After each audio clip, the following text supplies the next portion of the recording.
नमस्कार, आप देख रहे हैं प्रदेश हलचल में हूं आपके साथ महेश जैन। प्रदेश हलचल की खबर का असर देखने को मिला, जहां पर आदर्श आचार संहिता के तहत खुलेआम किस प्रकार से उल्लंघन किया जाता है उस मामले में 3 अलग अलग मामलों में आदर्श आचार संहिता उल्लंघन के तहत प्रशासन की तरफ से एफआईआर दर्ज करवाई गई। बता दें कि पहले मामले में मोरवन के डाक बंगले पर सरकारी दीवार पर कांग्रेस प्रत्याशी द्वारा चुनाव प्रचार किया जा रहा था, चुनाव प्रचार की पुताई करी गई थी। इसके बाद में पूरा मामला जो है प्रदेश हलचल ने प्रमुखता से समाचार दिखाया, जिसके बाद में प्रशासन हरकत में एफएसटी मौके पर पहुंची और उसमें भी एफआईआर करके बता दें केशरपुरा में भी एक जगह चुनाव प्रचार किया गया था, उसमें भी एफआईआर करी गई। वहीं अगर बात करें तो जावद में पिछले दिनों ट्रैक सूट जो मिले थे सामुदायिक भवन में, उसको लेकर भी सीएमओ के खिलाफ भी कार्रवाई हुई। अगर बात करें तो नगर पालिका अध्यक्ष जो हैं सोहन माली के खिलाफ भी आचार संहिता उल्लंघन के तहत मामला दर्ज किया गया। वहीं अगर बात करें तो हाल ही में कल शाम को सरवानिया महाराज में कांग्रेस के प्रत्याशी द्वारा सभा करी गई थी। बीच रास्ते में टेंट लगाकर जो आवागमन बाधित किया गया था, उस मामले में एसडीएम का कहना है कि पूरे मामले में एफएसटी टीम को मौके पर भेजा गया था, प्रतिवेदन मांगा गया है, जिसके अनुसार आगे नियमानुसार कार्रवाई की जाएगी। ऐसे में कहीं न कहीं आगामी दिनों में कांग्रेस प्रत्याशी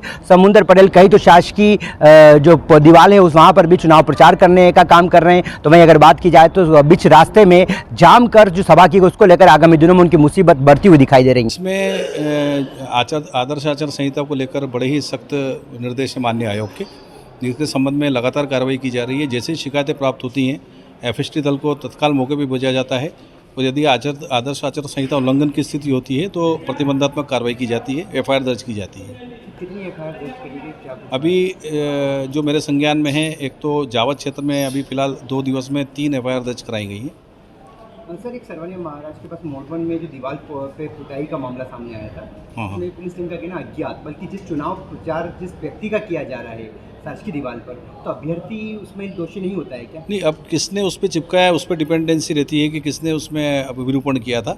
चूँकि एफएसटी ने मौके पर जाके देखा कि विरूपण तो पाया गया था, उसको जो वहाँ के पंचायत के सचिव थे, चूँकि पंचायत क्षेत्र में आता है, उनके द्वारा उसको विरूपण को हटाया गया था।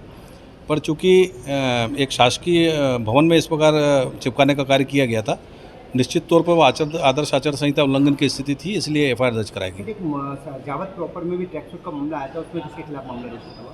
उसमें एफएसटी से जो जानकारी मिली है मुझे, उसमें जो वहाँ के जो नगर पंचायत के अध्यक्ष हैं, चूँकि बेसिकली दायित्व सीएमओ का था, चूँकि वो सामुदायिक भवन नगर पंचायत क्षेत्र में आ रहा है, यदि उसमें कोई बल्क में कोई सामान रखा है तो उनकी जवाबदारी थी, इसलिए दोनों पर ही कार्रवाई की गई है। एफएसटी के द्वारा जो वहाँ के अध्यक्ष हैं, चूँकि उनको द्वारा स्वीकार करा गया था कि मेरे द्वारा रखा गया है, उनके विरुद्ध एफआईआर की कार्रवाई की गई है। साथ ही सीएमओ चूँकि उनके अधिकार क्षेत्र में था, उनको तत्काल प्रभाव से जिला निर्वाचन अधिकारी महोदय द्वारा जिले में अटैच किया गया है। सर, कल कांग्रेस प्रत्याशी द्वारा परमिशन ली गई थी अपने उद्घाटन की कार्यालय की, तो उसके बाहर मुख्य मार्ग जो होता है उपरेड़ा, वहाँ पे मंच लगाकर सभा करी गई, तो रास्ता जिस तरीके बाधित कराया गया, तो क्या कार्रवाई एफएसटी गई थी, क्या कुछ रही सर? एफएसटी को तत्काल मौके पर भेजा गया। जो हमारे विपुल जो एफएसटी के सदस्य हैं, उनके द्वारा बताया गया कि इनके द्वारा रास्ता जो अवरुद्ध किया गया था, तो साइड से तो तत्काल उनके द्वारा रास्ता जो अवरुद्ध था उसको खोला गया।